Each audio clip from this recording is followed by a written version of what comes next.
अनेकांना असं वाटतं की छत्रपती शिवाजी महाराज हे हिंदूंचे राजेच नाहीत, कारण त्यांनी कुतुबशहाची हातमिळवणी केली, शिवाय त्यांनी स्वतःच्याच सावत्र भावावर हल्ला केला आणि शिवाजी महाराजांनी कधीही राजपुतांची सुद्धा हातमिळवणी करण्याचा प्रयत्न सुद्धा केला नाही. आणि या सगळ्या गोष्टींचा क्लेम करणारी एक ताई इंस्टाग्रामवर सुद्धा आहे. तिने एक इंस्टाग्रामवर व्हिडिओ सुद्धा पोस्ट केलाय आणि तो आपल्या ब्रॉडकास्ट चॅनलवर मी टाकलेला सुद्धा आहे. परंतु छत्रपती शिवाजी महाराज हे हिंदूंचे राजेच नव्हते, हा जो क्लेम आहे हा खरं तर खोटा ठरतो. कारण मध्ययुगीन कालखंडाचा इतिहास जर आपण पाहिला तर मध्ययुगीन कालखंडातल्या ज्या राजसत्ता होत्या त्या सगळ्या राजसत्ता त्या धर्मानुसार चालत होत्या. म्हणजे जर इस्लामी राजसत्ता असेल तर ती कुराणानुसार चालायची आणि जर हिंदू राजसत्ता असेल तर ती हिंदू धर्मातील परंपरांनुसारच चालायची. आता सगळ्यात महत्वाची गोष्ट म्हणजे छत्रपती शिवाजी महाराजांनी कुतुबशहाची हातमिळवणी केली म्हणून ते हिंदूंचे राजे नाहीत, हा क्लेम खोटा ठरण्यामागचं सर्वात महत्वाचं कारण असं की हिंदू धर्मात असं कुठेही लिहिलेलं नाहीये की एका हिंदू राजाने एका मुस्लिम राजाशी हातमिळवणीच करू नये. पण या अगदी विरुद्ध समोरची जी पार्टी आहे म्हणजे विरुद्ध जो पक्ष आहे त्या विरुद्ध पक्षाच्या धर्मामध्ये हे स्पष्टपणे सांगितलंय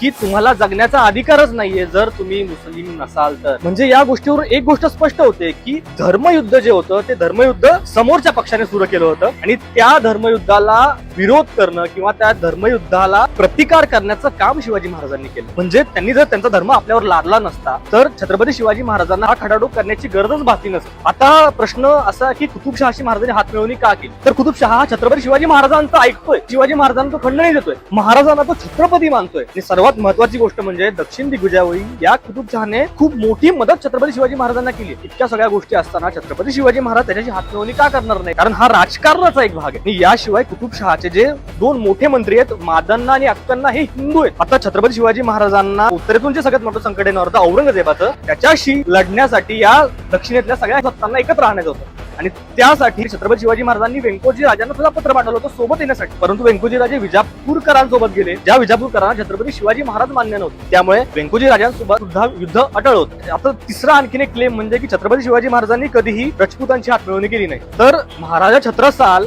स्वतः उत्तरेतून छत्रपती शिवाजी महाराजांकडे आले होते. छत्रपती शिवाजी महाराजांची प्रेरणा घेऊन छत्रसाल बुंदेलांनी पुढे स्वतंत्र स्वराज्य उभारलं सुद्धा. त्यानंतर संभाजी महाराजांनी रामसिंगाला पत्र पाठवून आपण दोघे मिळून औरंगजेबाशी लढू असा विचार सुद्धा मांडला होता, परंतु रामसिंगाने त्या गोष्टीकडे लक्ष दिले नाही. म्हणजे या सगळ्या गोष्टीतून आपल्याला एक गोष्ट लक्षात येते की हिंदू धर्मात हे आपल्याला सांगितलेलंच नाहीये की समोरच्या व्यक्तीचा धर्म मुळापासून उकळून काढा. आणि छत्रपती शिवाजी महाराजांना जर आपल्या स्वराज्यासाठी कोणाची मदत होत असेल व तो मुसलमान असो किंवा कोणी आणखी कोणी असो त्याच्याशी हात मिळवणी करण्यामध्ये काही गैर वाटत नव्हतं, कारण आपल्या हिंदू धर्मात असं कुठेही सांगितलेलं नाहीये की आपल्याला मुसलमानांची हात मिळवणी करायची नाहीये किंवा मुसलमानांना जगण्याचा अधिकारच नाहीये जर ते हिंदू धर्माचे नसतील. परंतु विरुद्ध पक्षातील धर्मामध्ये ही गोष्ट ठामपणे सांगितली जाते.